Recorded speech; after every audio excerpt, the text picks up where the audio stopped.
നല്ല ചൂട് ചോറിൻ്റെ ഒപ്പം ഇതുണ്ടെങ്കിൽ വേറെ ഒന്നും വേണ്ട കഴിക്കാനായിട്ട്. അത്ര അടിപൊളിയായിട്ടാണ് നമ്മൾ ഇന്ന് ഷെയർ ചെയ്യുന്നത്. അപ്പോൾ എല്ലാവരും ട്രൈ ചെയ്ത് നോക്കുക.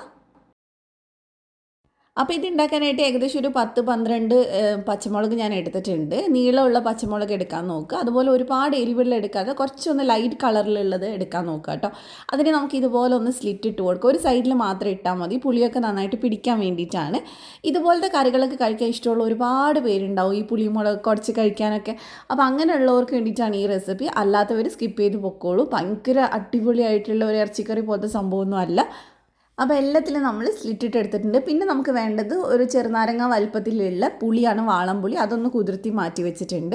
ഇനി ഒരു പാൻ വെച്ചിട്ട് അതിലേക്ക് നമുക്ക് 1 ടേബിൾ സ്പൂൺ വെളിച്ചെണ്ണ ഒഴിച്ച് കൊടുക്കുക. അത് ചൂടാകുമ്പോൾ അതിലേക്ക് നമുക്ക് 1 ടീസ്പൂൺ കടുക് ചേർത്ത് കൊടുക്കുക. അത് നന്നായി പൊട്ടി വരുന്ന സമയത്ത് 1/4 ടീസ്പൂൺ ഉലുവ ചേർത്ത് പൊട്ടിച്ചെടുക്കുക. പിന്നെ ഇതിലേക്ക് കുറച്ച് കറിവേപ്പിലും അതുപോലെ തന്നെ 1 ടീസ്പൂണോളം ഇഞ്ചി കട്ട് ചെയ്തതും ചേർത്ത് കൊടുക്കുന്നുണ്ട്. ഇഞ്ചി ആ എണ്ണയിലിട്ടിട്ട് ചെറുതായിട്ടൊന്ന് മൂപ്പിച്ചെടുക്കുക. അപ്പോൾ നന്നായിട്ട് ആ എണ്ണയിൽ ഇഞ്ചിയുടെ സ്മെല്ലൊക്കെ പിടിക്കും. ഇനി നമുക്ക് വേണ്ടത് വെളുത്തുള്ളിയാണ്. ഒരു 10-15 വെളുത്തുള്ളി ചേർത്ത് കൊടുത്തിട്ടുണ്ട്. കട്ട് ചെയ്തിട്ടൊന്നുമില്ല, അങ്ങനെ തന്നെ ചേർത്തിട്ടാണ് ഉള്ളത്. അത് നമുക്ക് ചെറുതായിട്ടൊന്ന് മിക്സ് ചെയ്തെടുക്കാം. ഇനി നമുക്ക് വേണ്ടത് ഒരു 10-15 ചെറിയുള്ളിയാണ്. അത് ഞാൻ കട്ട് ചെയ്തിട്ടൊന്നുമില്ല കേട്ടോ, ഇങ്ങനെ തന്നെ ചേർത്താൽ മതി, കട്ട് ചെയ്യേണ്ട ആവശ്യമൊന്നുമില്ല. അത് ചേർത്തിട്ട് ചെറിയുള്ളി ചെറുതായിട്ടൊന്ന് മൂപ്പിച്ചെടുക്കണം. ഒന്ന് കളറൊക്കെ മാറി വരണം, അത്രയും നേരം ഒന്ന് വഴറ്റിയെടുക്കുക. അപ്പോൾ അതേ കളറൊന്ന് മാറി വന്നിട്ടുണ്ട്. ആ സമയത്ത് നമുക്കിതിലേക്ക് പച്ചമുളക് ചേർത്ത് കൊടുക്കാം. എന്നിട്ടൊന്ന് മിക്സ് ചെയ്തെടുക്കുക. പച്ചമുളക് ചേർത്ത പിന്നെ ഒരുപാട് നേരം മിക്സ് ചെയ്തെടുക്കണ്ട. ഇനി നമ്മൾ നേരത്തെ കുതിർത്തി വെച്ചിട്ടുള്ള പുളി ഉണ്ടല്ലോ, അതൊന്ന് പിഴിഞ്ഞ് ചേർത്ത് കൊടുക്കുക. ഒരുപാട് പുളിയുള്ളതെന്ന് വെച്ചാൽ ചില പുളിക്ക് നല്ല പുളിയായിരിക്കും. അപ്പോൾ അങ്ങനത്തെ ആണെങ്കിൽ നോക്കിയിട്ട് ചേർക്കാം കേട്ടോ. അപ്പോൾ ഞാനിത് കുറച്ച് വെള്ളം ഒഴിച്ചിട്ട് വീണ്ടും അത് ഒഴിച്ച് കൊടുക്കുന്നുണ്ട്. ഒന്ന് വേവിച്ചെടുക്കണമെങ്കിൽ നമുക്ക് കുറച്ച് വെള്ളം വേണം. അപ്പോൾ ഇതിലേക്ക് ആവശ്യത്തിന് ഉപ്പ് ചേർത്ത് കൊടുക്കുക. നന്നായിട്ട് മിക്സ് ചെയ്യുക. ഇനി നമുക്കിതൊന്ന് തിളച്ച് വരാൻ വേണ്ടിയിട്ട് വെയിറ്റ് ചെയ്യാം.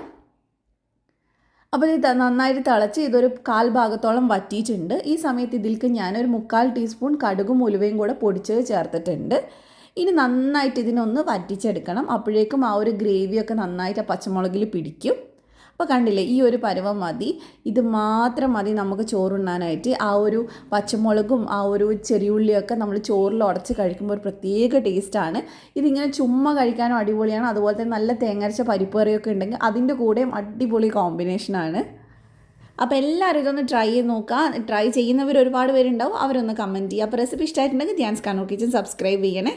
അഥവാ ഫേസ്ബുക്കിലാണ് കാണുന്നെങ്കിൽ പേജ് ഫോളോ ചെയ്യാൻ മറക്കല്ലേ. മറ്റൊരു നല്ല വീഡിയോ ആയിട്ട് നമുക്ക് വീണ്ടും കാണാം. Thank you for watching.